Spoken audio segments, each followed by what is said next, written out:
Pembayaran pensiun juga on track 3,7%, 166,5 triliun rupiah. 3, 2, 1, and open the door. Welcome to Info Pensiunan ASN Channel. Media, terima kasih sudah datang ke Papers realisasi sementara APBN 2025. Sampaikan oleh Pak Menteri Keuangan tadi, belanja pemerintah pusatnya awal APBN-nya adalah 2.701,4 triliun rupiah dan realisasi sementara 31 Desember adalah 2.602,3 triliun rupiah. Kalau kita lihat belanja kementerian lembaga itu mengalami peningkatan yang cukup signifikan dari 1.160,1 triliun di APBN asli dan menjadi 1.500,4 triliun di 31 Desember. Peningkatan ini adalah karena belanja tambahan maupun pergeseran anggaran. Jadi dua dia, ada yang sifatnya pergeseran anggaran menyesuaikan dengan prioritas, ada juga yang sifat pergeseran anggaran itu termasuk dari belanja non-KL menjadi belanja KL. Kalau belanja non-KL itu bergeser menjadi belanja KL karena di belanja non-KL biasanya ada cadangan-cadangan. Kalau seperti bencana itu cadangan. Nah, kalau terjadi bencana maka dia pindah menjadi belanja kementerian lembaga.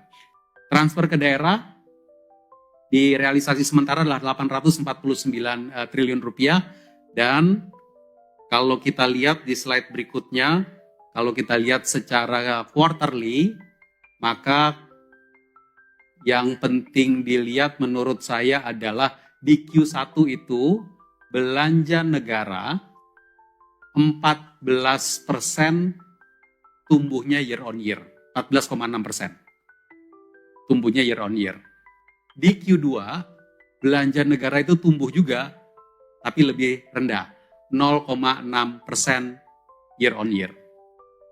Lalu kemudian kalau di Q1 tuh biasanya belanja itu masih relatif rendah.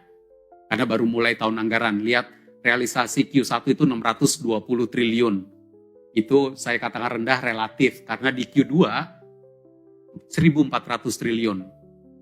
Ini pun agak sedikit terhambat karena proses dari efisiensi anggaran saat itu. Maka di Q3 belanja dari belanja negara itu menjadi 2.234,8 triliun. Meskipun meningkat kelihatannya meningkat dari 1.407 ke 2.234, tapi sesungguhnya 2.234 itu lebih rendah dibandingkan tahun sebelumnya di Q3 itu. Dan seperti yang beberapa bulan terakhir saya terus sampaikan, di Q4 memang terjadi percepatan dari belanja mencapai belanja negara itu 3.451,4 triliun. Ini adalah kumulatif keseluruhan sehingga di Q4 saja itu dia meningkat 3,0% year on year. Dan kita pahami bahwa nanti efek dari belanja ini nanti akan memiliki efek kepada pertumbuhan ekonomi Q4 yang tadi disampaikan oleh Pak Menteri. Coba kita lihat sekarang secara lebih detail beberapa highlight realisasi belanja pemerintah pusat yang 2.602,3 triliun. Saya ingin ingatkan lagi, awal tahun 2025 APBN itu kita melakukan efisiensi anggaran. 306,7 triliun kita lakukan efisiensi dari belanja KL maupun transfer ke daerah. Ini dulu sebutannya adalah blokir. Blokir anggaran KL maupun pencadangan anggaran transfer ke daerah. Dan blokir ini tidak menyentuh belanja pegawai, operasional dasar dari kementerian dan lembaga, serta tidak menyentuh belanja bantuan sosial. Untuk itu, maka sebagian dari blokir ini kita buka kembali. Dan yang dibuka kembali adalah sekitar 206,4 triliun rupiah dari 306 tersebut, supaya operasional dasar bisa tetap berlangsung, supaya belanja bantuan sosial bisa tetap berjalan, dan ditambah lagi dengan beberapa belanja tambahan, sehingga APBN itu untuk belanja pemerintah pusatnya dari yang diperkirakan 2.701,4 triliun, dia kemudian mencapai 2.602,3 triliun. Jadi kita berbelanja 100 triliun lebih rendah karena kita memiliki efisiensi anggaran di awal tahun, namun kita juga melakukan secara fleksibel pergeseran anggaran mau untuk tetap bisa memenuhi seluruh program-program prioritas pemerintah. Nanti program prioritas pemerintah akan disampaikan oleh Pak Wamen Thomas. Kalau detail dari belanja KL di slide yang berikut, biasanya kami selalu laporkan belanja barang, belanja modal, belanja bansos, dan belanja pegawai. Belanja barang tumbuh 8,3% dibandingkan tahun 2024. Ini adalah bentuk dari stimulus APBN kepada perekonomian untuk membeli barang. Karena ini rata-rata ada yang bentuknya menambah pendapatan maupun menambah menambah pembelian barang yang merupakan produksi lokal.